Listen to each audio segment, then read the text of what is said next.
জি আলহামদুলিল্লাহ, আপনাদের দোয়ায় আমরাও ভালো আছি।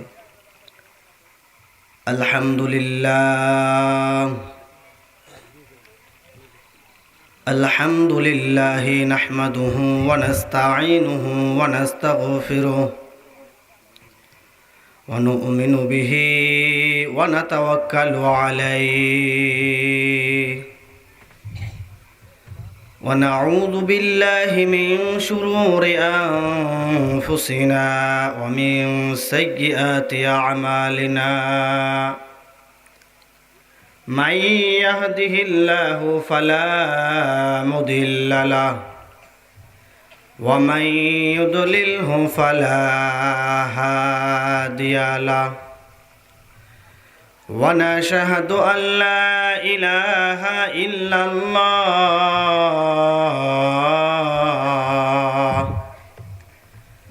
ونشهد أن محمدا عبده ورسوله أرسله بالحق بشيرا ونذيرا وداعيا إلى الله بإذنه وسراجا منيرا فقد قال الله تعالى في كلامه المجيد وفرقان الحميد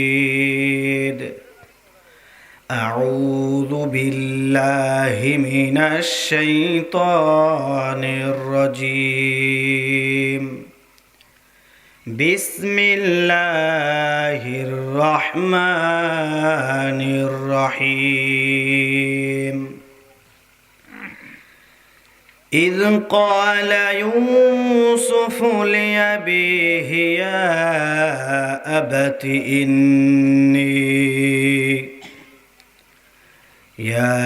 أبت إني رأيت 11 كوكبا والشمس والقمر رأيتهم لي ساجدين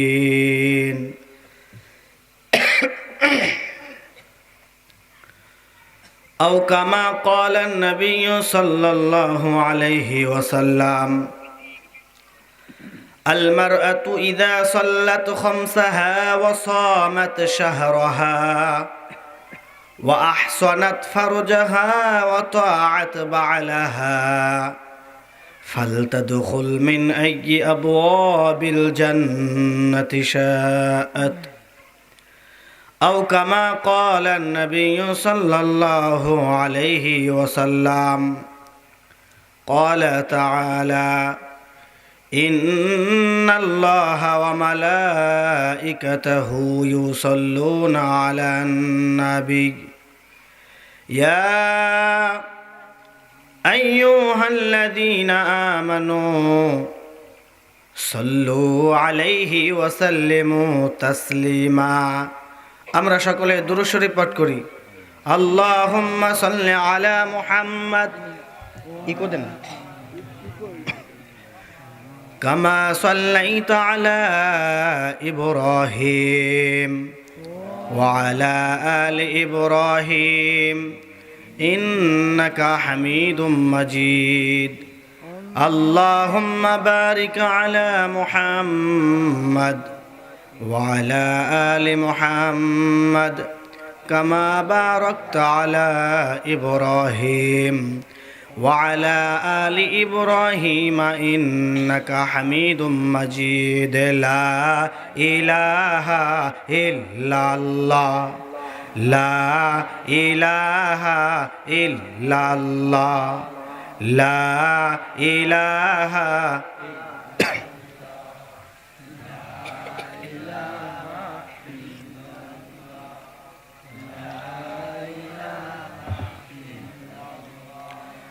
লা ইলাহা কে আছো যেতে জান্নাতে এসে বসে পড়ো ময়দানেতে। আমরা জান্নাতে যাইতে চাই কি চাই না? কারা কারা দুই হাত ওঠার নারায় থাকবে? কে আছো যেতে জান্নাতে, এসে বসে পড়ো ময়দানেতে। কে আছো যেতে জান্নাতে, এসে বসে পড়ো মাহফিলেতে। তবে তো খুশি হবেন আল্লাহ, লা ইলাহা ইল্লাল্লাহ, লা ইলাহা। সবাই লা ইলাহা, জোরে লা ইলাহা ইল্লাল্লাহ, লা ইলাহা ইল্লাল্লাহ। হাতে চলবে হাতের কাম, পায়ে চলবে পায়ের কাম। হাতে চলবে হাতের কাম, পায়ে চলবে পায়ের কাম। জবানে সবাই রাখো গো মুমিন, জবানে সবাই জপুরে মুমিন। আল্লাহ তাআলার সিফাতি নাম, লা ইলাহা।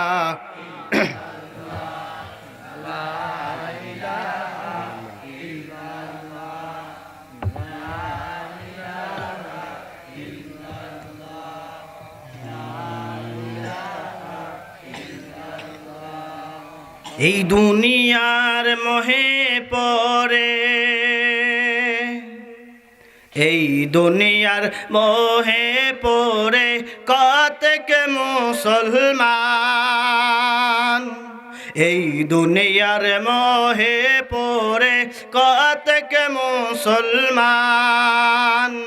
নামাজ রোজা সব সারিয়া, নামাজ রোজা সব সারিয়া শোনে টিভির গান। আছে না নাই? ওরা কিসের মুসলমান, ওরা কিসের মুসলমান? সবাই বলতে পারবেন তো ইনশাল্লাহ? ওরা কিসের মুসলমান, ওরা কিসের মুসলমান? ওয়াজ মাহফিল হইলে কোথায় যাইতে চায় না সে থায় মন। রাত জাগিয়া দেখতে পারো হিন্দি সিনেমার নাচন, ঠিক না? ওয়াজ মাহফিল হইলে কোথায় যাইতে চায় না সে থায় মন। রাত জাগিয়া দেখতে পারো ল্যাংটা সিনেমার নাচন। দুই আঙ্গুলের ফাঁকায় আবার, দুই আঙ্গুলের চিপায় আবার বিড়ি মারে টান। ওরা কিসের মুসলমান? সবাই ওরা কিসের মুসলমান, ওরা কিসের মুসলমান? ওরা, আপনারা খেয়াল করবেন আপনাদের পাশ থেকে কে বলে না, যে না বলবে তাহলে মনে করবেন সে ওই দলের লোক। ওরা কিসের মুসলমান, ওরা কিসের মুসলমান, ওরা কিসের মুসলমান, ওরা কিসের মুসলমান? কইলে নামাজেরই কথা দেখায় কত অজুহাত। হাতে ব্যথা পায়ে ব্যথা আবার নাকি গিরায় বাত, ঠিক না? কইলে নামাজেরই কথা দেখায় কত অজুহাত। হাতে ব্যথা পায়ে ব্যথা আবার নাকি গিরায় বাত। রুকু সেজদা করতে নাকি, রুকু সেজদা করতে নাকি মাজায় লাগে টান। ওরা কিসের মুসলমান, সবাই ওরা কিসের মুসলমান, ওরা কিসের মুসলমান, ওরা কিসের মুসলমান। পীর পূজার মাজার পূজায় দেশটা গেল জুড়িয়া, শিরক বিদআত ভণ্ডামিতে আমার সোনার বাংলা গেল ভরিয়া। আছে না নাই? আপনাদের এদিকে আছে, এদিকেও আছে। পীর পূজার মাজার পূজায় দেশটা গেল জুড়িয়া, শিরক বিদআত ভণ্ডামিতে আমার দেশটা গেল ভরিয়া। গাজর কলকি টান মারিয়া, গাজর কলকি টান মারিয়া দেখাই খাজার শান, ওরা কিসের মুসলমান, ওরা কিসের মুসলমান, ওরা কিসের মুসলমান, ওরা কিসের মুসলমান। এই দুনিয়ার মোহে পড়ে কতক মুসলমান, এই দুনিয়ার মোহে পড়ে কতক মুসলমান। নামাজ রোজা সব সারিয়া, নামাজ রোজা সব সারিয়া শুনে টিভির গান, ওরা কিসের মুসলমান, ওরা কিসের মুসলমান, ওরা কিসের মুসলমান, ওরা কিসের মুসলমান। আপনারা বেজার হলেন নাকি? না, বেজার হব কেন? ঐতিহ্যবাহী বাংলাদেশের নড়াইল জেলার কলাবাড়িয়া নড়াগাতির ঘনশ্যামপুর বাইতুন নূর জামে মসজিদ ও যুব সমাজের উদ্যোগে চতুর্থ বার্ষিক তাফসিরুল কোরআন মাহফিলের সম্মানিত সুযোগ্য সভাপতি বিশিষ্ট আলেমে দ্বীন হযরত মাওলানা আব্দুর রহমান সাহেব মুলখানার হুজুর, হুজুরের হায়াতের ভিতর আল্লাহ তাআলা বারাকা দান করুক। সকলে বলি বারাকাল্লাহু ফি হায়াতি, সকলে বলি আমিন আমিন। আজকের মাহফিলের প্রধান অতিথি আন্তর্জাতিক খ্যাতি সম্পন্ন মুফাসসির কোরআন বিশিষ্ট ইসলামী মিডিয়া ব্যক্তিত্ব হাফেজ মাওলানা সুলাইমান কবির নোমানী সাহেব, কেন্দ্রীয় সভাপতি বাংলাদেশ আল কোরআন গবেষণা পরিষদ ঢাকা। হুজুরের হায়াতের ভিতর আল্লাহ তাআলা বারাকা দান করুক, আমরা সকলে বলি আমিন।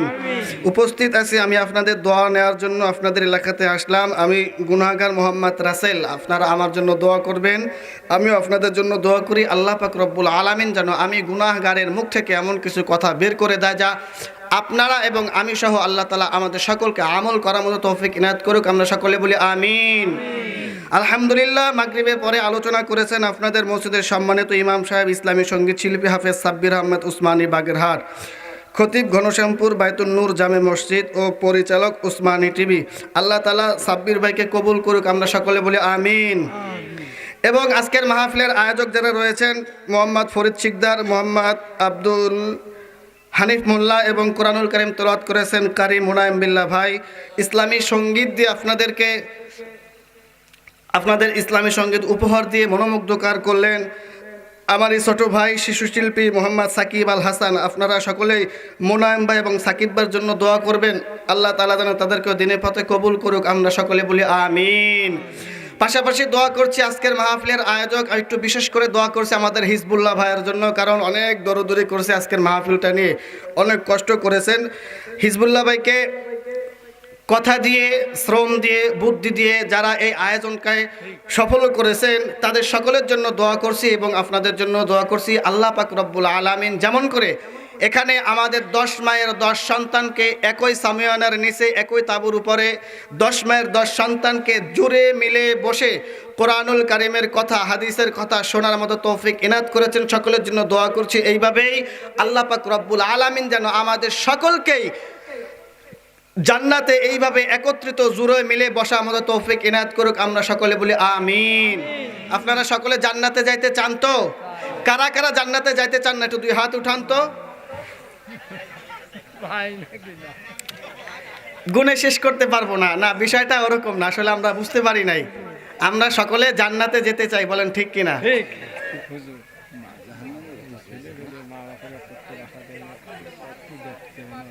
আচ্ছা আচ্ছা আচ্ছা ঠিক আছে ভাই, আমি হাসির খোরাক দেই নাই, আসলে একটু বোঝানোর জন্য বলছি, কারণ অনেকে রাতের বেলা তো অনেকে ঘুম ধরে, তাই না? বিশেষ করে জান্নাতের ভিতর যে মানুষগুলো থাকবে তাদেরকে তো আল্লাহ তাআলা ঘুম দিবে বেশি করে, কারণ এসির ভিতরে আমরা যখন থাকি তখন আমাদের ঘুম আসে না। জান্নাতের ময়দান এটা, তাই না? এটা জান্নাতের বাগান না? জান্নাতের বাগানে আসলে কি ঘুম আসে না? সেজন্য আর কি বললাম, আমি এটা হাসির খোরাক দেই নাই। আজকের মাহফিলে আসতে পেরে বসতে পেরে আপনারা সকলে খুশি তো ইনশাল্লাহ? কারা কারা খুশি হন নাই দুই হাত উঠান, নারায়ে তাকবীর। 1 2 3, ওই যে পিছন থেকে এক ভাই আবার হাত নামায় ফেলছে। আপনারা খুশি হন নাই? আমরা সকলেই খুশি হয়েছি, ঠিক কি না? তাহলে আজকের মাহফিলে আসতে পেরে বসতে পেরে আমরা যদি হয়ে থাকি খুশি, মুখে নিয়ে হাসি, উঁচু করে কাল্লা চিৎকার দিয়ে বলবো আলহামদুলিল্লাহ, আর জোরে আলহামদুলিল্লাহ। আলহামদুলিল্লাহ, আমরা সকলেই খুশি, তাই না? দেখেন, আমি কোরআনুল কারীম থেকে একখানা আয়াত তেলাওয়াত করেছি। ইদ ক্বালা ইউসুফু লিআবিহি ইয়া আবাতি ইন্নী রাআইতু আহাদা আশারা কাওকাবা ওয়াশ শামসা ওয়াল কমারা রাআইতুহুম লি সাজিদিন। আমি এই আয়াত তেলাওয়াত করেছি এবং এর পাশাপাশি আমার মা বোনের আসছে না মাহফিলে? মা বোনের আসছে? মা বোনদের জন্য স্পেশালভাবে একটা হাদিস আমি তেলাওয়াত করেছি। আল্লাহ যদি হায়াতে বাঁচায় আর এখানে যদি সেইভাবে যদি প্রস্তুতি নিয়ে কথা বলতে পারি, তাহলে আমি এই আয়াতের উপরে এবং আমি মা বোনদের জন্য যে স্পেশালভাবে যে হাদিসটা আমি তেলাওয়াত করেছি, এই হাদিসের উপরে ইনশাআল্লাহ তাআলা আমি কথা বলবো। পাশাপাশি আমার বাবা যারা একটা কথা বলছেন, ইনশাআল্লাহ তাআলা আমি সেই কথাটা আপনাদেরকে শোনাবো। তো আপনারা শেষ পর্যন্ত থাকবেন তো ইনশাআল্লাহ? কারা কারা থাকবেন না? নারায়ে তাকবীর। আমরা সকলেই থাকবো। আসলে নড়াইলের মানুষ বুঝতে পারছে যে খুলনার মানুষ কেমন ভাবে কথা বলে, খুব চালাক হয়ে গেছে। যাক, আল্লাহ পাক রব্বুল আলামিন আমাদের সকলকে কবুল করুক, আমরা সকলে বলি আমিন। আসেন, প্রথমেই আসেন, আমাদের জমিনে রাজনীতি আছে কিনা একটু বলেন তো। বিশেষ করে আমরা বাংলাদেশের মানুষ, বাংলাদেশের কথাই বলি, আমরা বাইরের রাষ্ট্রে না যাই। বাংলাদেশের ভিতরে আওয়ামী লীগ আছে, বিএনপি আছে, জামাত ইসলাম আছে, হেফাজত আছে, চরমনে আছে, তবলিগ আছে, আছে না নাই? একটু আওয়াজ দিয়ে কথা বলবেন, আছে না নাই? ভয় না, আমি কারো বিরুদ্ধে কথা বলবো না, একটু খেয়াল করে আমার কথাগুলো শুনবেন এবং আমার কথাগুলোর অ্যান্সার আপনারা দিবেন। তাহলে আমাদের এই বাংলাদেশে 56,000 বর্গ মাইলে 64টি জেলার এই বাংলাদেশে আওয়ামী লীগ আছে, বিএনপি আছে, জামাত আছে, হেফাজত আছে, চরমনে আছে, তবলিগ আছে, সরসিনা আছে, আছে না নাই? সবাই আছে। এবার দেখেন, আওয়ামী লীগের একটা স্লোগান আছে, আছে না নাই? বিএনপির একটা স্লোগান আছে, আছে না নাই? জামাত ইসলামের একটা স্লোগান আছে, আছে না নাই? চরমনাইয়ালাদের একটা স্লোগান আছে, আছে না নাই? হেফাজত ইসলামের একটা স্লোগান আছে, আছে না নাই? নড়াইলের মুসলমান ভালো করে খেয়াল করেন, আল্লাহ তাআলা বলেন অরব্বাকা ফাকাব্বির। নড়াইলবাসীর জন্য স্পেশাল ওয়াজ। আল্লাহ তাআলা বলেন অরব্বাকা ফাকাব্বির। দুনিয়ার জমিনে বসে যদি কোনো রাজনৈতিক নেতার স্লোগান তোমরা দাও, তাহলে তোমাদের কোনো লাভ নেই। একটা লাভ দুনিয়াবি হবে। সেই লাভটা কি? 1 প্যাকেট সিগারেট তুমি পাবে, একটি চা পাবে, একটি পান পাবে, এর ভিতর থেকে আবার তোমার জানটাও চলে যেতে পারে। বলেন ঠিক কিনা? কিন্তু আল্লাহ পাক রব্বুল আলামিন বলেন, নড়াইলবাসী ভালো করে শুনো, আমি আল্লাহ তাআলা তোমাদেরকে বললাম ওয়ারাব্বাকা ফাকাব্বির। ওই আসমানের নিচের জমিনের উপরে যদি কোনো স্লোগান দিতেই হয়, যদি কারো নামে উচ্চ আওয়াজে নিতেই হয়, সেটা আওয়ামী লীগের কোনো নেতার নাম হবে না, সেটা বিএনপির কোনো নেতার নাম হবে না, সেটা জাতীয় পার্টির কোনো নেতার নাম হবে না। ওয়ারাব্বাকা ফাকাব্বির কথাটা কে বলেছে? একটু আওয়াজ দিয়ে বলেন। কথাটা কোথায় পেলাম? একটু আওয়াজ দিয়ে বলেন। 29 নম্বর পারা সূরাতুল মুদ্দাসসির, আল্লাহ বলে ওয়ারাব্বাকা ফাকাব্বির। উচ্চ আওয়াজে যদি কোনো তাকবীর দিতেই হয়, তাহলে সেটা হবে আমি আল্লাহ তাআলার নাম। কার নাম? ও নড়াইলের মুসলমান, তাহলে কোন নেতার স্লোগান দিয়ে আমাদের কোনো লাভ নাই। আল্লাহ তাআলা বলেন ওয়ারাব্বাকা ফাকাব্বির। দুনিয়াতে উচ্চ আওয়াজে কোনো তাকবীর দিলে সেটা আমি আল্লাহ তাআলার আওয়াজ হবে। আমি আল্লাহ তাআলার আওয়াজ দিলে তোমাদের কি লাভ হবে? ভালো করে শুনেন, আমরা যে মানব জাতি, আমরা যে মানুষ, আমাদের দেহের ভিতরে একটা কলব আছে। এই কলবের 66 জায়গায় আল্লাহ শব্দটা লেখা আছে। একটু চিৎকার দিয়ে বলেন আল্লাহু আকবার। শুধুমাত্র তাই নয়, আল্লাহ তাআলা বলেন যদি কোনো বান্দা আল্লাহু আকবারের ধ্বনি দেয়, তাহলে ওই বান্দার হাড়ের রোগ হওয়ার সম্ভাবনা থাকে না। একটু চিৎকার দিয়ে বলেন আল্লাহু আকবার। তাহলে আওয়াজ যদি দিতে হয়, আমরা কার নামের আওয়াজ দিব? আরো জোরে বলেন, কার নামের আওয়াজ দিব?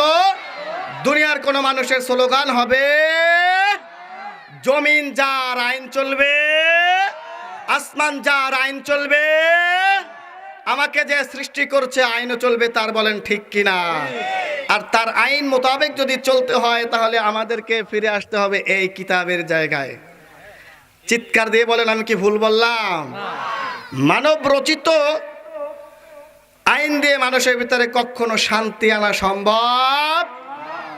শান্তি যদি আনতেই হয়, বাংলার মানুষকে শান্তি যদি দিতেই হয়, খোদার কসম এই কোরআন হাতে নিয়েই বললাম, কোন মানব রচিত আইনে যাওয়া যাবে না। আইনে আসতে হবে কার? আওয়াজ দেন ও মুসলমান, কার? আল্লাহ তাআলার। দেখেন আমি আয়াতের দিকে যাচ্ছি, আমি যে আয়াত তেলাওয়াত করেছি,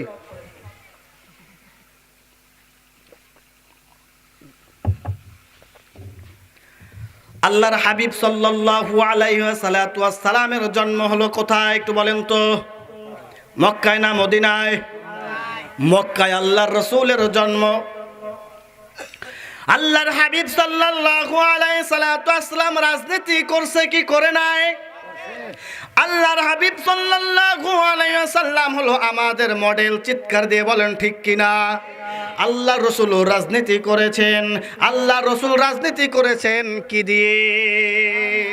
আল্লাহ রসুল রাজনীতি করেছেন এই কোরআন দিয়ে। আল্লাহ রসুল রাজনীতি করেছেন এই কোরআন দিয়ে। আল্লাহ রসুল সে তার এলাকার মানুষজনকে, সে তার দেশের মানুষজনকে দাওয়াত করতেন এই কোরআন দিয়ে, ইনভাইট করতেন এই কোরআন দিয়ে। ও নড়াইলের মুসলমান, আপনারা জেনে থাকলে একটু আওয়াজ দিয়ে বলেন তো, আল্লাহর রসুলের একজন চাচা ছিল, এই চাচার নাম হলো আবু জেহেল। এই আবু জেহেল রাজনীতি করতো কি করতো না? আবু জেহেল রাজনীতি করতো, আর আল্লাহ রাসূল রাজনীতি করতো। আল্লাহ রাসূল মানুষকে ইনভাইট করতেন এই কোরআন দিয়ে, আর আবু জেহেল সে মানুষকে ইনভাইট করতো সে তার নিজের আইন দিয়ে। আবু জেহেল জানতো ভাতিজা মুহাম্মদ যদি এই কোরআন দিয়ে মানুষকে যদি দাওয়াত দেয়, তাহলে মক্কার মানুষ আমি আবু জেহেলের পক্ষে স্লোগান দিবে না, কারণ এই কোরআনটা তো সত্যবাণী, কোরআনটা তো মিথ্যা নয়। এই কোরআনের কাছে যে আসে সেই সারেন্ডার করে, এই কোরআনের কাছে যে আসে সেই আল্লাহ তাআলার একজন প্রিয় বান্দা হয়ে যায়। এই কোরআনের কাছে যে আসে সেই কিন্তু সম্মান পায়। চিৎকার দিয়ে বলেন ঠিক কিনা? আল্লাহ রাসূল কোরআন দিয়ে মক্কাবাসীকে দাওয়াত দিতেন, আর আবু জেহেল সে তার নিজের রচিত আইন দিয়ে মানুষকে দাওয়াত দিতেন। আল্লাহ রাসূল যখন এই কোরআন দিয়ে মক্কার মানুষের কাছে দাওয়াত দিতেন, আবু জেহেল এবং আবু জেহেলের যত চেলাবেলা, যত ফুটা ফাটা নেতা খাতা ছিল, এরা বুঝতে পারলো ভাতিজা মুহাম্মদ যদি এই কোরআন দিয়ে মানুষের কাছে দাওয়াত দেয়, তবে তো আমাদের পাশার নিচে আর চেয়ার থাকবে না, আমাদের চেয়ার নিয়ে টানাটানি হয়ে যাবে। কারণ কি? কারণ কি? আবু জেহেল সে তার নিজের আইন দিয়ে মানুষের কাছে দাওয়াত দিত, আর আল্লাহর রসুল স্বয়ং আল্লাহ তাআলার কোরআন দিয়ে দাওয়াত দিত একটাই কারণ। চিৎকার দিয়ে বলেন ঠিক কিনা? ও নড়াইলের মুসলমান, গভীর মনোযোগ আমার বাবাজিরা, যুবক ভাইয়েরা, ৫৬,০০০ বর্গ মাইলের বাংলাদেশ, এটা ওলামায়ে কেরামের বাংলাদেশ। রিসার্চ করে দেখা গেল বাংলাদেশে যত ওলামায়ে কেরাম আছে, পৃথিবীর অন্য কান্ট্রিতে কিন্তু এমন ওলামায়ে কেরাম নেই। আছে নাকি? আরে ১০০, ২০০, ৩০০, ৩৫০ দেশকে পিছনে ফেলে আমার এই সোনার বাংলাতে কোরআনকে সামনে রেখে কোরআন প্রতিযোগিতায় প্রথম স্থান, দ্বিতীয় স্থান, তৃতীয় স্থান অধিকার করে আমার ভাই সাকিব আল হাসান। কথা কন না কেন? আমার ভাই নাজমুস সাকিব, কথা কন ঠিক কিনা? আমার ভাই জাকারিয়া, কন ঠিক কিনা? কিন্তু সমাজের মুসলমান একটু যারা ক্রিকেট খেলায় তাদের দিকে একটু চেয়ে দেখেন। যারা ক্রিকেট খেলায় পাশের রাষ্ট্র ভারতে গিয়ে একটা চার কাপও নিয়ে আসতে পারে না। কথা কন না কেন? আর আমার ভাই সাকিব আল হাসান, আমার ভাই নাজমুস সাকিব, আমার ভাই জাকারিয়া এই কোরআন তিলাওয়াত করে যেই দেশের মাটিতে কোরআন আল্লাহ তাআলা নাজিল করলেন, ওই সৌদি আরবের হাফেজদেরকেও পিছনে ফেলায়া আমার ভাই আমার দেশের পতাকাকে উজ্জ্বল করে তারপরে দেশের মাটিতে ফিরে, বলেন ঠিক কিনা? এই কোরআনের দাওয়াত দিতেন সেই মুহাম্মদ আরবি সাল্লাল্লাহু আলাইহি ওয়াসাল্লাম। আর আমার এই ৫৬,০০০ বর্গ মাইলের বাংলাদেশে যারা উলামায়ে কেরাম রয়েছে, এরকম হাজার হাজার মানুষের সামনে এরকম মঞ্চে বসে কথা বলে উলামায়ে কেরাম, বলেন ঠিক কিনা? আল্লাহ রাসূল জেল কেটেছেন এই কোরআনের দাওয়াত দেওয়ার কারণে। আবু জেহেল পিছনে বসে হাসাহাসি করেছে। ও নড়াইলের মুসলমান, আমার এই ৫৬,০০০ বর্গ মাইলের বাংলাদেশে আমার যত উলামায়ে কেরাম এই কোরআনের দাওয়াত দেয়, তার ভিতরে উচ্চ পর্যায়ে যেসব উলামায়ে কেরাম রয়েছে তাদের উপরে কিন্তু স্টিম রোলার চালানো হয়, বলেন ঠিক কিনা?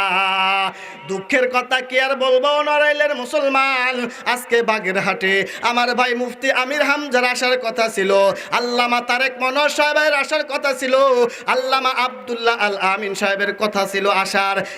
তারা কিন্তু ঠিকই এসেছে, কিন্তু তারা সমাজের কাছে, বাগেরহাটের মানুষের কাছে তারা কোরআনের কথাগুলো বলতে পারলো না। কারণ কি? প্রশাসনের কাছে যখন পারমিশন আনতে গেল, প্রশাসন ডাইরেক্ট জবাব দিলেন, মুফতি আমির হামজা যদি আসে তাহলে মাহফিল করতে পারবেন না। কেন পারবে না? সে কিসের কথা বলে? আর একটু জোরে বলেন, কিসের কথা বলে? এর জন্য কোরআনের কথা যারা বলে এদের উপরে স্টিম রোলার চলবে, এরা জেল কাটবে, এরা জালিমের জুলুমের শিকার হবে, কিন্তু তারপরে কোরআন ছেড়ে দিবে না, বলেন ঠিক কিনা? আল্লামা মামুনুল হকের দিকে তাকান, এখনো পর্যন্ত জালিমের জেলখানার ভিতরে রয়েছে। মুফতি আমির হামজার কিন্তু কোনো দোষ ছিল না। মুফতি আমির হামজা আবারও কোরআনের ময়দানে ফিরে এসেছে। আপনারা সকলে জানেন, ইতিহাস সকলে জানেন, মুফতি আমির হামজা কিন্তু প্রায় মাহফিলে বলে থাকে আমার কোনো দোষ নাই, মিথ্যা অপবাদ দিয়ে কিন্তু আমাকে জেলের ভিতরে রাখা হয়েছে। আল্লামা মামুনুল হকেরও কিন্তু কোনো দোষ নাই, মিথ্যা অপবাদ দিয়ে কিন্তু জালিমেরা ভিতরে রেখেছে। ও নড়াইলের মুসলমান, স্পষ্ট কথা ভালো করে শুনে নেন, মিথ্যা কথা নয়। আল্লামা দেলোয়ার হোসেন সাইদি সাহেবের কিন্তু কোনো দোষ ছিল না। কথা কন না কেন? কোনো ভয় আছে? আরে কথা চলবে কিসের? কথা চলবে কিসের? কথা চলবে হলো কোরআনের। এর উপরে স্টিম রোলার চলতে পারলেও পারে, কিন্তু ভয় পাওয়া যাবে না। যদি ভয় পাই তাহলে কিন্তু পিছন থেকে আর আলো ফুটানো যাবে না। যাবে? আধারে ভয় পেও না, আধারে ভয় পেও না, আলো আছে আড়ালে, কালো সব পালিয়ে যাবে তুমি উঠে দাঁড়ালে, বলেন ঠিক কিনা? আধারে ভয় পেও না, আধারে ভয় পেও না, আলো আছে আড়ালে, কালো সব পালিয়ে যাবে তুমি উঠে দাঁড়ালে, কালো সব পালিয়ে যাবে তুমি উঠে দাঁড়ালে। বালুর ওই বাদুগুলো চরে ভেসে যাবে এলে ঢেউ, দাবানাল জ্বললে পরে ফু দিয়ে তানি ভাইকে। বালির ওই বাদুগুলো চরে ভেসে যাবে এলে ঢেউ, দাবানাল জ্বললে পরে ফু দিয়ে তানি ভাইকে। দিনের পথে চলো যদি, দিনের পথে চলো যদি, শান্তি পাবে ও কালে, কালো সব পালিয়ে যাবে তুমি উঠে দাঁড়ালে। আধারে ভয় পেও না, আধারে ভয় পেও না, আলো আছে আড়ালে, কালো সব পালিয়ে যাবে তুমি উঠে দাঁড়ালে। মরিচিকা হয় না জানো তোমার পথের নিশানা, কোরআনের আয়াত দেখে চললে পাবে ঠিকানা। মরিচিকা হয় না জানো তোমার পথের নিশানা, কোরআনের আয়াত দেখে চললে পাবে ঠিকানা। মঞ্জিল পাবে তুমি, মঞ্জিল পাবে তুমি, পাহাড় বাঁধা মারালে, কালো সব পালিয়ে যাবে তুমি উঠে দাঁড়ালে, কালো সব পালিয়ে যাবে তুমি উঠে দাঁড়ালে। চিৎকার দিয়ে বলেন ঠিক কিনা? যুবক ভাই, আজকে স্পষ্ট ভাষায় শুনে নেন, এই কোরআনের জন্য আপনাকে লড়তে হবে। যুবক ভাই, আমি তোমাকেই বলছি, নারায়ণের যুবক ভাই, কান খুলে শুনে নাও। আমিও তোমার মতো একজন যুবক সন্তান, খুলনা থেকে তোমার এলাকাতে আসলাম কোরআনের জন্য। যদি ওলামায়ে কেরাম ডাক দেয়, কোন কোন যুবক কাফনের কাপড় মাথায় বেঁধে ময়দানে নামতে রাজি আছে? দুটি হাত আল্লাহকে দেখাই দাও। সবাই রাজি আছেন তো ইনশাল্লাহ? কোনো পিস্তা হওয়া যাবে? কোনো পিস্তা হওয়া যাবে না।